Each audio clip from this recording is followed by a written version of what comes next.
Apa kabar dengan korban? Semakin banyak dan semakin mudah. Jadi saya rasa ke depan pemerintah atau dalam hal ini Kementerian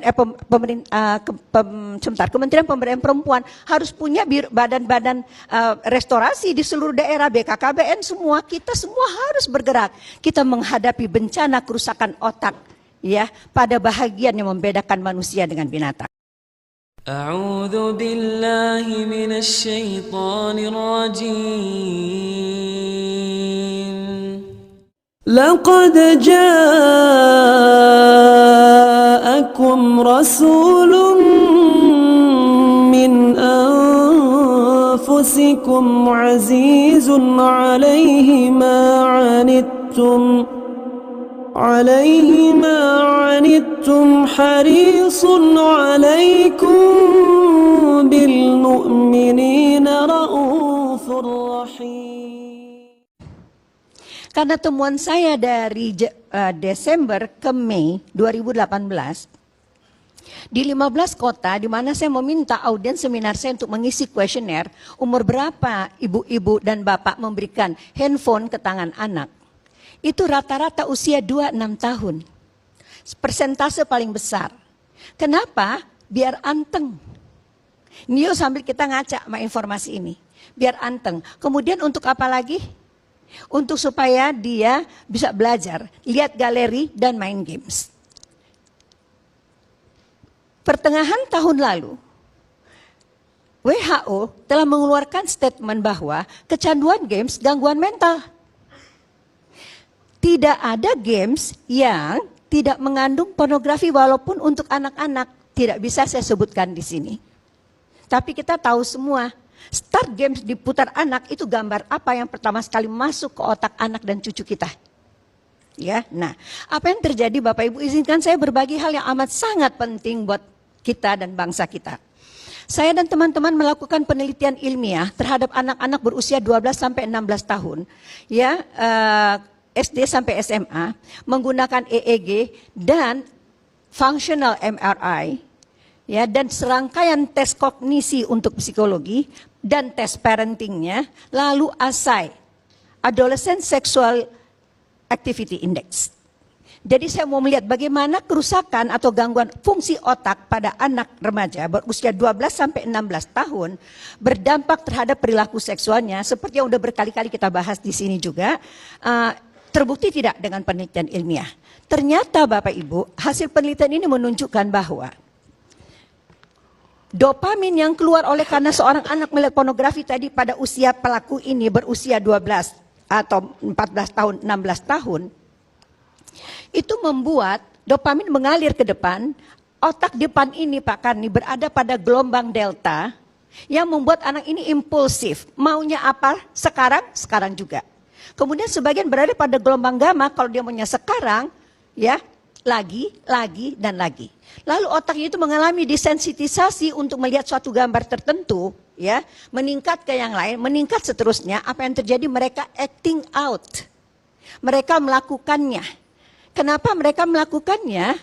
Karena mereka meniru apa yang mereka lihat dan ingin tahu. Apa yang dia ingin tahu? Rasanya. Jadi hasil penelitian saya ini menunjukkan bahwa gelombang-gelombang yang berbeda di bagian depan otak ini Pak Karni dan Bapak Ibu yang saya hormati, sama juga Bapak Ibu nyetir, lihat bencana di depan, mau tekan rem, mobil tetap jalan, tekan rem, mobil tetap jalan. Rem kontrol diri anak-anak kita itu bolong.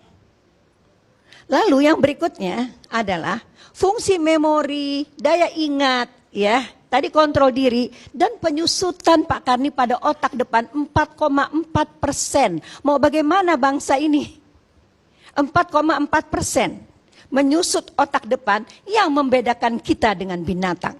Maka bukan hanya kasus Aris ini, tapi semua kasus pelecehan seksual dan kekerasan seksual itu harus dipulangkan kemari. Di mana kontrolnya dan kendalinya? Satu, kita berhentilah memberikan handphone kepada anak pada usia dini. Ya, dari segi parentingnya ternyata diperlukan ayah adalah kontrol utama di dalam keluarga. Jadi pulanglah ayah ke rumah ya. Anak ayah manusia dan anak ayah itu anak ayah, bukan pekerjaan ayah ya. Pulanglah ibu ke rumah bu, bahwa kehangatan saja di rumah itu tidak bermakna kecuali dengan kontrol. Jadi semua kita mengajar, saya yang salah, angkatan saya yang salah. Saya tidak menyiapkan anak-anak saya generasi millennials ini untuk bisa menjadi orang tua. Saya dulu berharapan mereka ini menjadi saintis, ilmuwan ya, pedagang dan sebagainya, sarjana. Saya tidak mempersiapkan anak-anak saya generasi milenials yang sekarang menjadi orang tua super milenials untuk menjadi menantu orang. Saya, angkatan saya dan di bawah saya lupa menyiapkan anak-anak kami untuk menjadi istri dan suami orang. Dan saya dan angkatan di bawah saya lupa menyiapkan anak-anak kami untuk menjadi ibu dan bapaknya orang. Tiba-tiba dunia internet begini rupa, gadget begini rupa, kita kalang kabut ya, kita berikan tadi tanda sayang kepada anak-anak dan cucu-cucu kami nih ya. Gadget pada usia sangat dini dengan konsekuensi penyusutan otak depan 4,4%. Temuan lainnya yang paling penting adalah bahwa ternyata gangguan otak lainnya itu yang terjadi sama dengan narkoba. Narkoba ada badannya. Pornografi, rumah wifi, handphone di tangan, handphone canggih, pulsanya dibayarkan. Games tersedia. Penyusutan otak depan 4,4%. Nah, jadi maksud saya di sini bahwa jalan konklusi ini mau kebirikah, hukuman matikah, berpulang kepada kita sekarang orang tua untuk menjadi orang tua kembali, karena ternyata hasil riset yang lain tidak ada hubungannya kecanduan kerusakan otak depan dengan tingkat kecerdasan. Jadi nggak bisa melihat anak-anak dari reputasi akademisnya saja.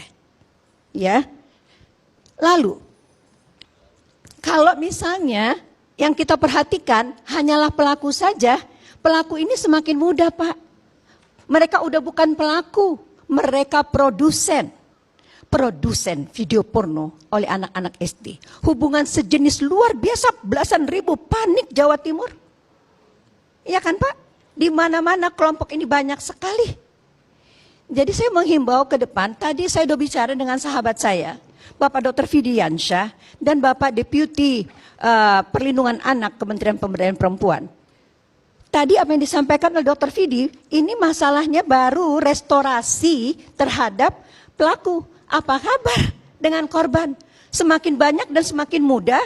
Jadi saya rasa ke depan pemerintah atau dalam hal ini Kementerian Pemberdayaan Perempuan harus punya badan-badan restorasi di seluruh daerah, BKKBN semua, kita semua harus bergerak. Kita menghadapi bencana kerusakan otak ya, pada bahagian yang membedakan manusia dengan binatang.